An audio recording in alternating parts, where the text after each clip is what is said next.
Hello sa inyong lahat! Ito ang part 4 ng Grammar's ating Hiragana lesson. Ngayon ay ang 5 letras na ito. Ihanda ang inyong notebook at pen. Ta, chi, zi, te, to.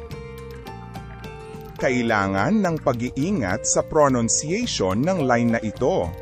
Hindi ito ti at tu, kundi magiging chi at su. Alalahanin ang rule sa pagsusulat na mula kaliwa pa kanan at mula taas pababa. I-pause ang video at isulat ito ng maayos. Simulan natin sa unang letter.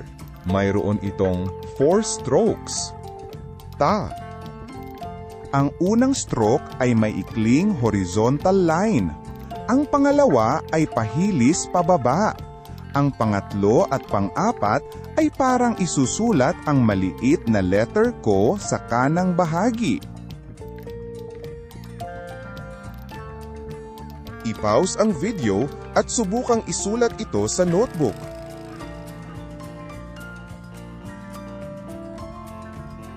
Ang salitang nagsisimula sa tunog na ito ay nasa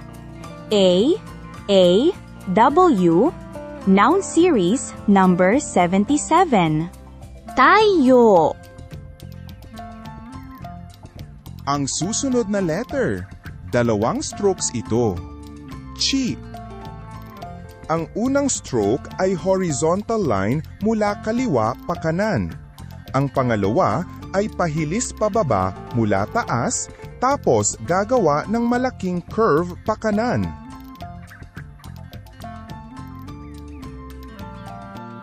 I-pause ang video at subukang isulat ito sa notebook.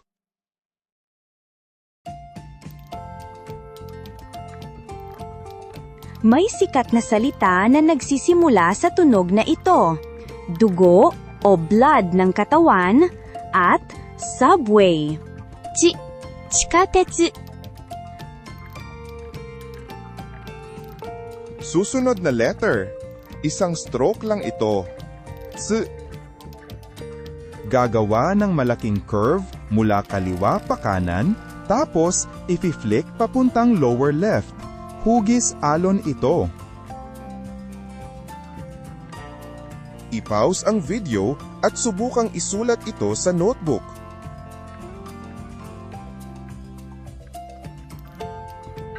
Ang mga salitang nagsisimula sa tunog na ito ay buwan o moon at desk. Tsuki, tsukue. Susunod na letter, isang stroke lang din ito. Te. Guguhit ng horizontal line mula kaliwa pa kanan, tapos diretsong gagawa ng malaking curve papuntang lower left.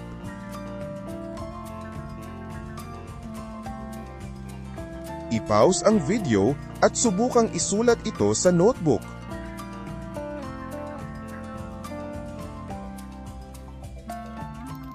Ang salitang nagsisimula sa tunog na ito ay nasa W, Noun Series number 76. Tenki. At ang huling letter, mayroon itong 2 strokes. To. Ang unang stroke ay maikling pahilis na linya mula taas pababa. Ang pangalawa ay magku-curve pa kanan mula sa linyang iyon pababa. I-pause ang video at subukang isulat ito sa notebook. Ang mga salitang nagsisimula sa tunog na ito ay nasa W, Noun Series number 2 at 17. Tomodachi, toshokan. Ngayon, alam na natin kung paano isulat ang 5 letters na ito. Ta, chi, zi, te, to. Ngayon, magte-test tayo. Una ay writing test. Sasabihin ko ang tunog at isulat ninyo ang letter sa notebook. Question number 1. Ito ang tunog. Ts. Ang tamang sagot ay ito. Question number 2. Ito ang tunog. Te. Ang tamang sagot ay ito. Question number 3. Ito ang tunog. Ta. Ang tamang sagot ay ito. Question number 4. Ito ang tunog. To. Ang tamang sagot ay ito. Question number 5. Ito ang tunog. Chi. Ang tamang sagot ay ito. Susunod ay ang multiple choice test. May lalabas na 4 na letters sa whiteboard. Piliin kung aling letter ang sinabi ni Yuki. Question number 1. Ito ang tunog. Ta. Ang tamang sagot ay ang number 2. Question number 2. Ito ang tunog. Ts. Ang tamang sagot ay ang number 3.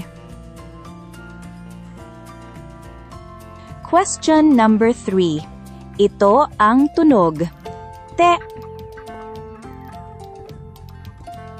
Ang tamang sagot ay ang number 3.